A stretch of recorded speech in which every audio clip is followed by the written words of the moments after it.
And now a story from Alaska, where conditions on the Yukon River are forcing native people to change how they live and eat.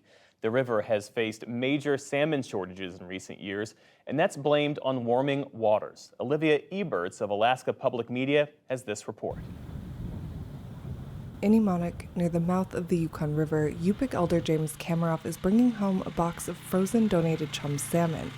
Chum was one of the most abundant types of salmon on the Yukon, until its numbers unexpectedly crashed last summer. This chum is likely the only chum his family will eat this year. And so it's going to help us taste salmon in the winter months. We prefer to get our own salmon put away for ourselves. But since we don't have it, I'm happy for these.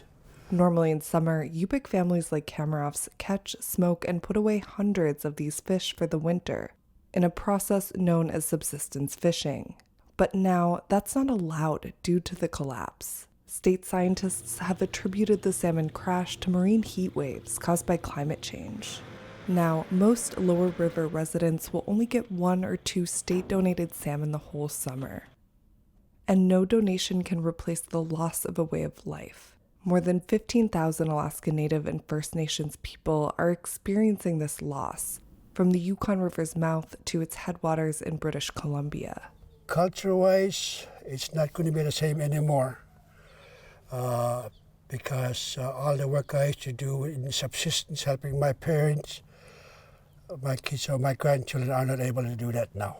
The many Yupiat who used to work in the Yukon River's fish industry are now taking whatever summer jobs they can get.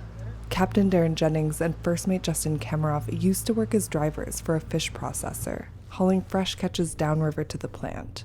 Now they're taking donated frozen fish upriver to deliver to lower Yukon tribes. On the way upriver, Jennings stops off at a fish camp where some friends are staying for the summer. Alan Afghan, like most lower river Yupiat, grew up spending summers at fish camp. But most of the nearby camps are empty now.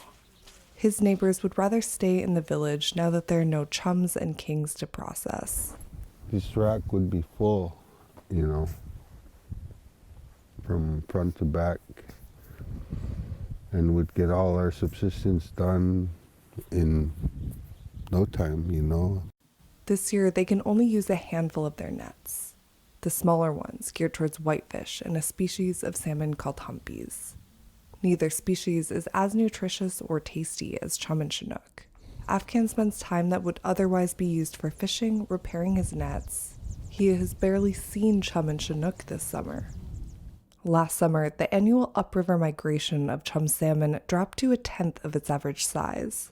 This year, the annual king migration dropped to about 20%. There's no quick solution for a climate change-caused issue like this one, but many river residents are calling for an end to regulations that allow Bering Sea commercial fishermen to scoop up salmon bound for the Yukon River in a process known as bycatch. Some scientists say with a crash this drastic, getting every female fish back into the river matters a whole lot. Upriver from Imanak, in St. Mary's, the Long Thompson family receive a box of several frozen chum and sockeye salmon, donated from the state of Alaska. Oh, when it's cut already, see, with this, since they already had it and gutted it, we'd go down this way and then take the guts out, cut the head off, open it this way and clean that blood out. It's been 2 years since Jolene's 11-year-old daughter Nicole has had the opportunity to cut fish, so she's a little out of practice. Pretty sad though, we have to wait for fish to come, 1 or 2 at a time. If we had a lot more, I'm pretty sure she'd have it down a little quicker. Really do miss fish camp. This is hardly enough fish to last the family through the winter. They plan to eat it the very next day. For PBS News Weekend, I'm Olivia Eberts on the lower Yukon River.